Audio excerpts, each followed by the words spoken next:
Magandang araw, magluluto pala kami ngayon ng gulay. Ito nga yung tinatawag natin na pinakbet. Pero this time ay pinakbet na may takway. Nasubukan nyo na ba ang takway na ihalo sa pakbet? Kaya kung interesado ka, ay pwede mo kaming masamahan sa pagluto. Tinulungan ko na nga sa pag-prepare ang asawa ko at medyo matagal ang paglilinis nitong takway. Nakadikit talaga kasi ang balat kaya ginagamitan din ng kutsilyo para siguradong malinisan. Lalo yung part na matanda na. Hindi ko nga alam kung pinakbet pa ba kasi hindi naman kompleto lahat ng gulay. Ito nga lang ang meron. Sa tingin nyo mga ka-farm, anong gulay ang wala? Hindi man kumpleto, ang importante, meron tayong maulam ngayon at yung iba nga dito ay hinarvest lang sa mga tanim gaya nitong takway o dalodal sa Ilocano. Itong bunga ng singkamas na pinitas lang dito sa harap ng bahay at pati na din itong okra at kalabasa. Makakatipid nga talaga tayo sa gastusin pag meron tayong sariling tanim at bukod pa dyan ay siguradong sariwa pa. Naigisa na pala dito ni Mr. ang karne at sinunod ang bawang at sibuyas. Syempre, lagi nating tatandaan na may kanya-kanya tayong sariling version sa pagluluto. Totoo niyan, ang nakasanayan ko na luto ng takway ay yung simpleng paksiw lang. Pero itong asawa ko ay marami siyang alam na recipe para dito. Kayo mga ka-farm, nakakain na ba kayo ng takway? Ano naman po ang recipe nyo para dito? Pa-comment naman po sa baba at sa susunod ayun po ang lulutuhin namin. Inuna niya palang inilagay ang takway dahil matagal itong maluto kaysa sa ibang gulay at kailangan kasi itong maluto ng maigi para hindi makati.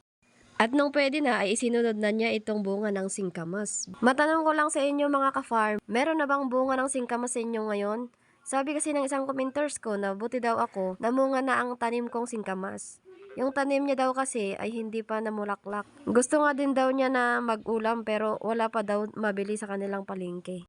At ayan na po, balik na po tayo dito sa niluluto ni Mister. Madilim na nga nung nakatapos kaming nagluto. Pero di bali na, masustansya naman at masarap ang aming ulam. Hanggang sa susunod, maraming salamat po. Kainan na, bye-bye!